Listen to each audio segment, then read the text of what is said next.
तो मित्रों बीज तरफ આપણે આગળ વધીએ તો આપણે જોઈ ગયા કે ફલન બાદ અંડક છે બીજની અંદર પરિણમે અને આખે આખું જે બીજાશય છે ફળની અંદર પરિણમે।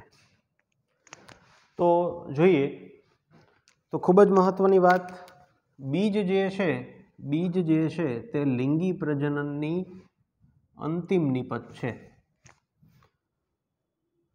પછી બીજ જે છે એને વાવવામાં આવે એટલે એની અંદર જે ભ્રૂણ છે એ પાછું સક્રિય થાય અને એમાંથી નવો વનસ્પતિનો દેહ નીકળે। તો કોઈ મોટી વાત નથી।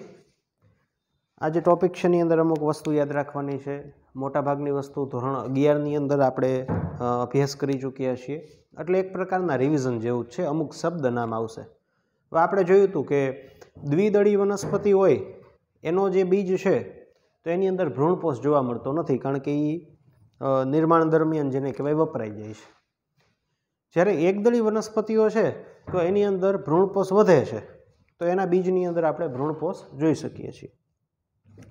તો અભ્રૂણપોષી અને ભ્રૂણપોષી, તો આપણે એમ કહી શકીએ કે દ્વિદળી વનસ્પતિ છે એના જે બીજ છે તે અભ્રૂણપોષી છે, અભ્રૂણપોષી, અથવા એકદળી વનસ્પતિ છે એના બીજ જે છે તે ભ્રૂણપોષી છે। તો અહીંયા શબ્દ નવો છે કે આલ્બ્યુમિન વગરના બીજ, એટલે આપણે શું આલ્બ્યુમિન સમજી જાય તો કે મનુષ્યના રુધિરની અંદર જોવા મળતું આલ્બ્યુમિન પ્રોટીન કે જે આશ્રુતિ નિયમન કરે છે અથવા ડ્રગ સ્ટોરેજ સ્થાન તરીકે વર્તે છે, એ આલ્બ્યુમિન નહીં। અહીંયા આલ્બ્યુમિન એટલે ભ્રૂણપોષની વાત થઈ છે। આલ્બ્યુમિન વગરના બીજ એટલે કે ભ્રૂણપોષ વિનાના બીજ, આ શબ્દ નવો છે। આલ્બ્યુમિન વગરના બીજ એટલે કે ભ્રૂણપોષ વિનાના બીજ। એક્ઝામ્પલ યાદ રાખવાના છે, યાદ રહી જાય એવા છે વટાણા મગફળી। આલ્બ્યુમિન યુક્ત બીજ એટલે શું તો કે ભ્રૂણપોષ યુક્ત બીજ, આમ પણ હું આને લખું તો પણ ચાલશે, ભ્રૂણપોષ યુક્ત બીજ, એકદળી બધી કે જેની અંદર આપણને ભ્રૂણપોષ જોવા મળે। તો ઘઉં, મકાઈ, જવ અને દિવેલા। તો આલ્બ્યુમિનનો જે શબ્દ અહીંયા લખેલો છે કે આલ્બ્યુમિન, તો એનો મિનિંગ છે ભ્રૂણપોષ। આલ્બ્યુમિન વિહીન મીન્સ કે ભ્રૂણપોષ વિહીન, આલ્બ્યુમિન યુક્ત એટલે ભ્રૂણપોષ યુક્ત। ચાલો હવે બીજી વાત, તમને ખ્યાલ જ હોય કે અપરિપક્વ અંડક હોય અથવા હજી અંડક બન્યું જ હોય તો એમાં આખા વિસ્તારમાં પ્રદેહના કોષ હોય, પછી એમાંથી કોઈ પણ એક પ્રદેહનો કોષ છે તે સક્રિય થાય, મોટો બને, પછી એનું અર્ધીકરણ થાય એટલે મહાબીજાણુ બને, પછી આ જે મહાબીજાણુ છે આ જ મહાબીજાણુને આપણે કાળક્રમે ભ્રૂણપુટ તરીકે ઓળખીએ છીએ જ્યારે ફલન થઈ ગયું હોય વગેરે વગેરે ત્યારે। તો આ દરમિયાન ઘણાને પ્રશ્ન થાય કે પ્રદેહનો તો કોઈ પણ એક જ કોષ જે છે એ સક્રિય થયો હતો અને ખૂબ જ મોટો વિકાસ પામ્યો જેને આપણે ભ્રૂણપુટ અને ભ્રૂણપોષ તરીકે ઓળખીએ છીએ, તો બાકીના પ્રદેહના કોષોનું શું? તો હકીકતે અંડકના વિકાસ દરમિયાન બાકીના જે પ્રદેહના કોષો છે તે અથવા તેનો કોષરસ અથવા તો તેમાં સંચિત દ્રવ્યોનો ઉપયોગ હકીકતે અંડકનો વિકાસ અથવા તો ભ્રૂણપોષના વિકાસ દરમિયાન વપરાઈ જાય। પણ અમુક બીજ એવા છે કે જેની અંદર પ્રદેહનો ભાગ પણ વણ વપરાયેલો આપણને ચિરલગ્ન જોવા મળે છે।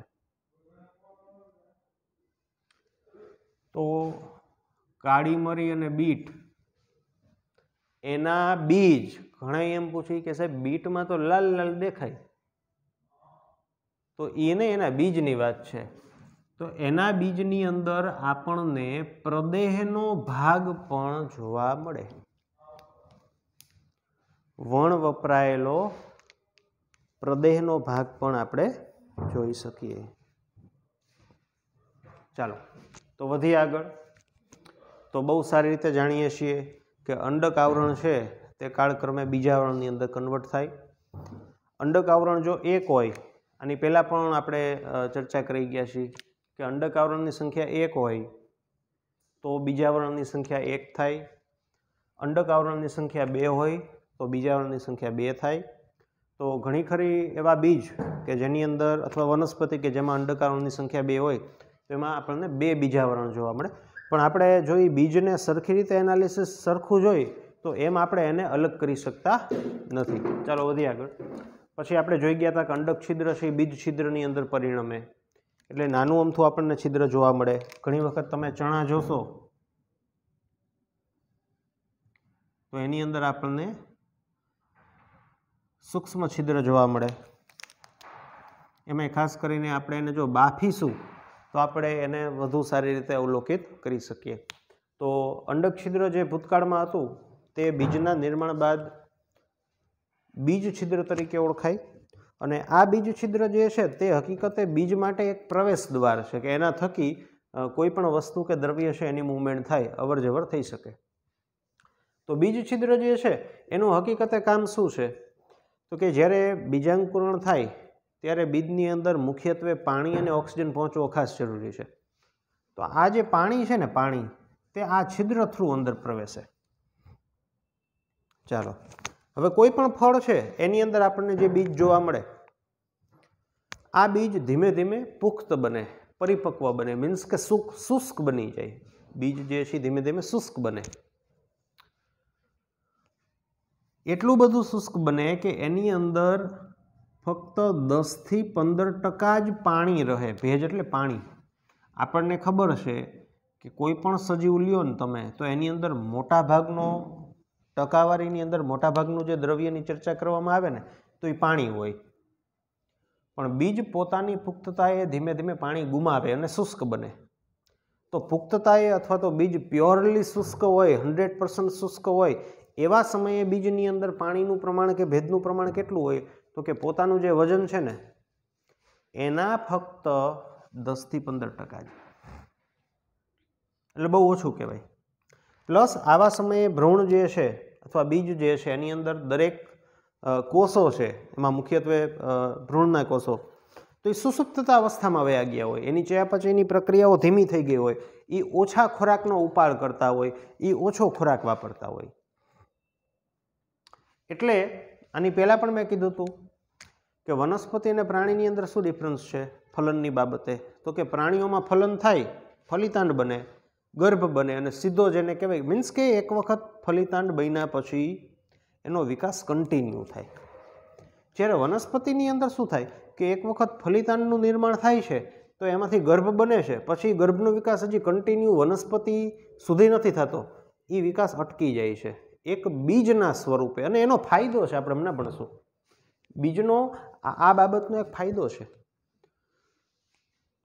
એટલે વનસ્પતિમાં ફલિતાંડ બન્યું, એમાંથી ભ્રૂણ બન્યું, પછી સ્ટોપ અવસ્થા આવી ગઈ, સુષુપ્તતા અવસ્થા આવી ગઈ, થોડાક સમય માટે સુષુપ્ત રહેશે.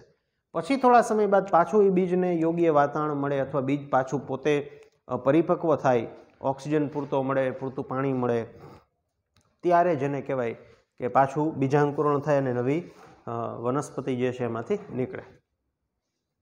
તો પુખ્તતાએ બીજ શુષ્ક બને, 10 થી 15% પોતાના ટોટલ વજનના પાણી ધરાવે, ભ્રૂણની ચયાપચય ક્રિયાઓ ધીમી પડે, બરાબર, જેને સુષુપ્તતા કહીશું. અને પાછી અનુકૂળ પરિસ્થિતિ જ્યારે આવે, પાણી મળે, ઓક્સિજન મળે, ઇવન યોગ્ય તાપમાન મળે, ત્યારે જે બીજ છે એ સક્રિય થાય, એમાંથી બીજાંકુરણ થાય અને નવો વનસ્પતિ દેહ વિકસે.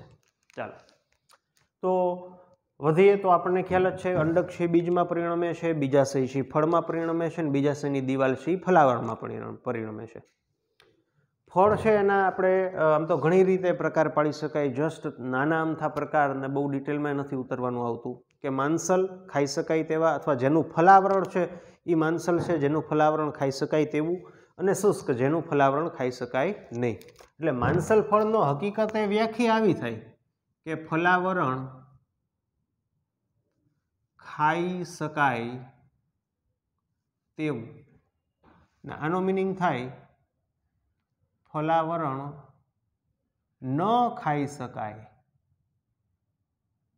તેવું, ન ખાઈ શકાય તેવું.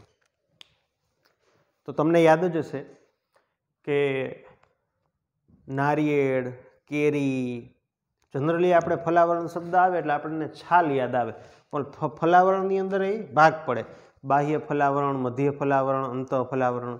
કેરીની ચર્ચા કરીએ તો અંતઃ ફલાવરણ એટલે ગોટલો, બાહ્ય ફલાવરણ એટલે છાલ અને મધ્ય ફલાવરણ એટલે જેનો આપણે રસ બનાવીએ છીએ, જે ખાઈએ છીએ તે. તો આ દરેકની અંદર મધ્ય ફલાવરણ જે છે તે માંસલ હોય છે, ખાઈ શકાય એવું હોય છે. જ્યારે મગફળી છે તો એ એક ફળ છે જેની અંદર જેને આપણે ફોતરા કહીએ છીએ તો એ ફલાવરણ કહેવાય, જે શુષ્ક છે, જે સામાન્ય રીતે મનુષ્ય નથી ખાતા. પ્રાણીઓ તો ખાય જ છે, પ્રાણીઓ તો ખાય જ છે, પણ મનુષ્યના સંદર્ભે આપણે એવું કહીએ છીએ કે શુષ્ક એટલે જનરલી ફલાવરણ ન ખાઈ શકાય મનુષ્ય દ્વારા એવા, અને માંસલ એટલે ફલાવરણ ખાઈ શકાય તેવા. તો મગફળી એનું એક્ઝામ્પલ છે. વધીએ આગળ આપણે તો ઘણા ફળ છે તે બીજ વિકરણની ક્રિયાવિધિ સાથે સંકળાયેલા હોય છે. બહુ મહત્વનું હકીકતે આ બાબત છે એ અહીંયા જો કે આપણને આપેલી જ છે, પણ ચર્ચા કરીએ આપણે એની અંદર આગળ કે આનો મિનિંગ શું થાય.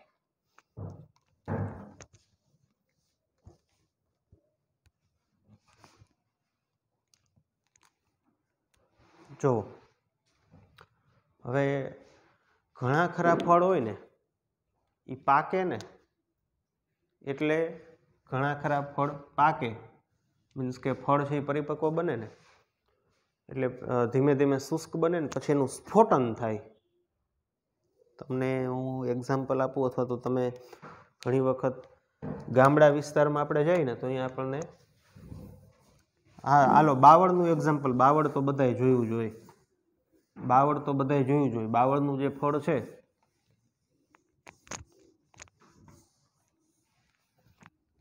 બાવળનું જે ફળ છે તો આવી રીતનું એ ફળ.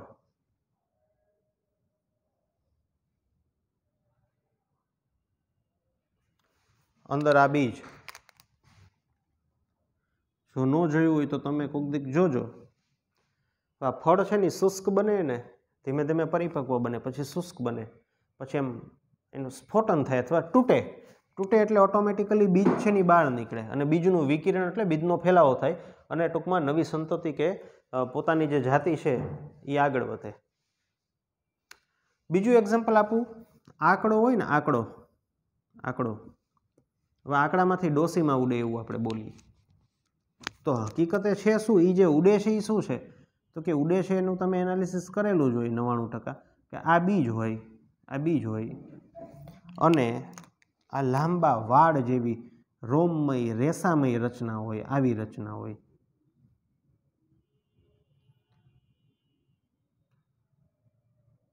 તો આ જે રચના છે ને એ બીજ વિકિરણને મદદરૂપ થતી રચના છે કે આમ ઉડે એટલે આપણે એને પકડી, પણ આ રચના થકી આ જે બીજ છે ને એ ઉડશે. આંકડાના ફળનું સ્ફોટન થાય ને, સ્ફોટન એટલે આખી આ રચના ઉડે, ઉડીને આવી રચના હોય એટલે હવામાં ઉડીને આમ આગળ જઈ શકે, અલગ જગ્યાએ જઈ શકે ને પછી ક્યાંક જઈને સ્થિર થાય અને અહીંયા જો વાતાવરણ કે બધી પરિસ્થિતિ યોગ્ય હોય તો પાછો નવો આંકડો ઉગે. તો કહેવાનો ભાવાર્થ એવો છે કે ઘણા બધા ફળ છે ને એની અંદર ફળ પરિપક્વતાએ અથવા પરિપક્વતા બાદ એ સ્ફોટન પામે. એ પોતે આમ સ્ફોટન એટલે ધડાકો ન થાય પણ પોતે વ્યવસ્થિત કાયદેસર રીતે આમ તૂટે જેથી બીજ છે એ ખરે અને બીજનો ફેલાવો થાય અથવા વનસ્પતિ છે એનું વિકિરણ થાય. આવી રીતની આ વાત છે.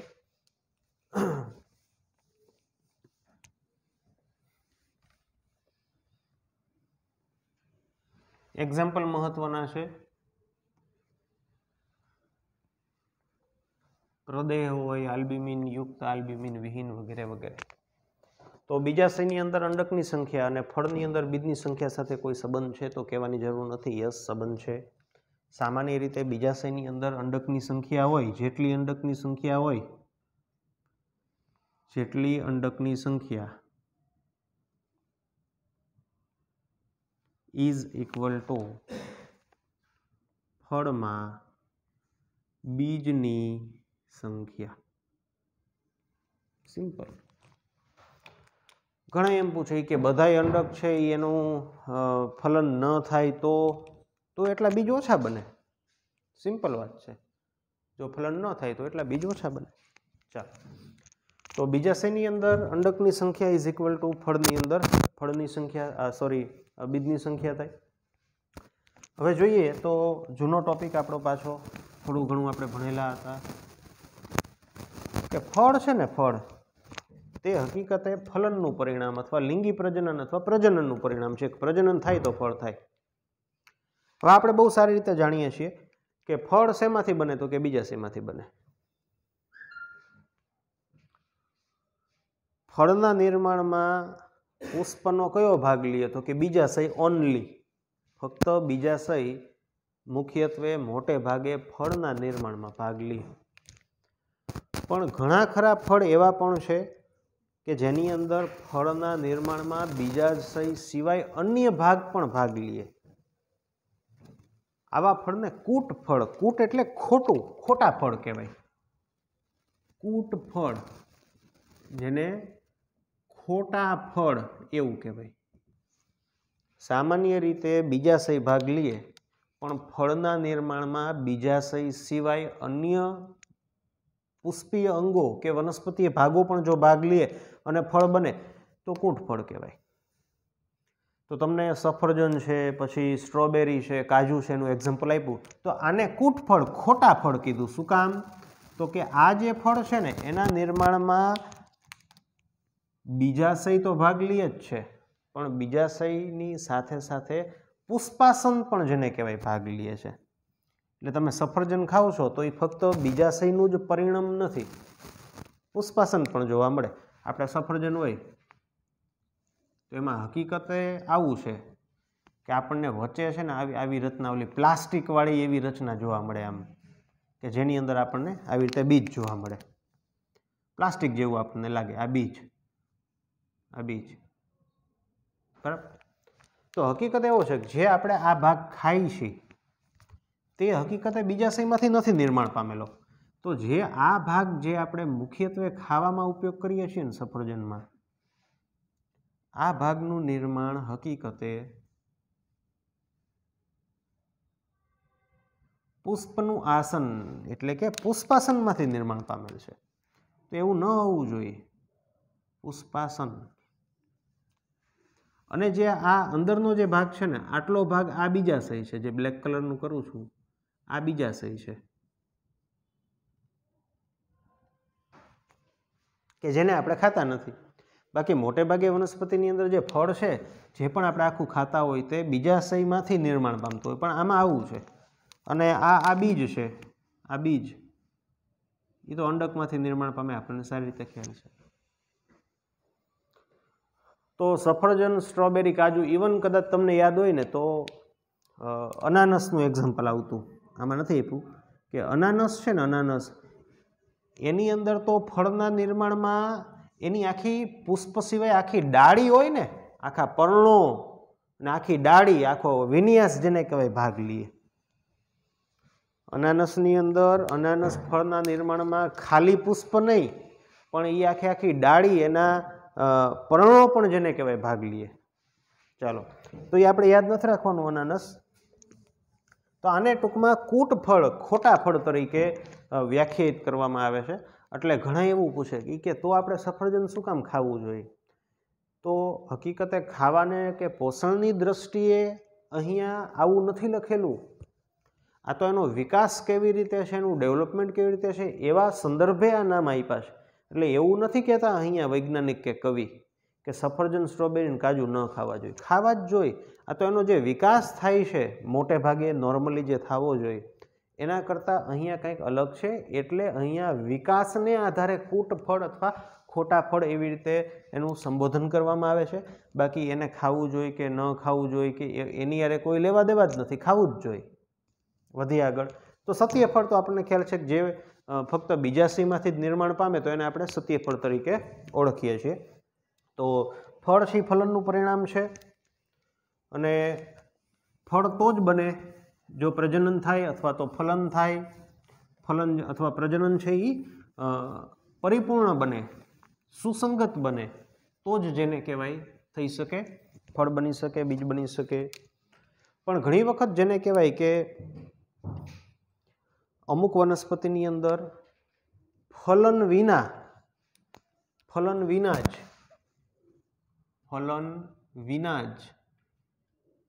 ફળનું નિર્માણ થાય.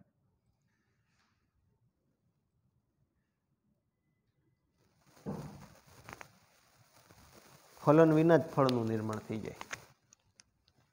આવા જે ફળ હોય ને એને અફલિત ફળ કહેવાય. અફલિત ફળ. અફલિત ફળ અથવા પાર્થેનોકાર્પિક. પાર્થેનોકાર્પિક ફળ અથવા આ જે ઘટના છે ને એને આપણે અસંયોગી જનન તરીકે ઓળખીએ. એમને આપણે આ ભણવાનું જ છે. મીન્સ કે અહીંયા જે આ ફળનું નિર્માણ થયું ને તે લિંગી પ્રજનનની નિપજ નથી. મીન્સ કે લિંગી પ્રજનનની નિપજ નથી. તો અમુક વનસ્પતિની અંદર આપણને આવું જોવા મળે. ઇવન તો આવું છે ને આપણને કુદરતી રીતે પણ જોવા મળે. કુદરતી રીતે પણ જોવા મળે અને કૃત્રિમ રીતે પણ આવું પ્રેરી શકાય. પ્રેરી શકાય. કઈ રીતે પ્રેરી શકાય? તો કે વનસ્પતિઓની અંદર અમુક પ્રકારના વૃદ્ધિ અંતઃસ્ત્રાવો, ખાસ કરીને ઓક્ઝિન્સ. તો વૃદ્ધિ અંતઃસ્ત્રાવ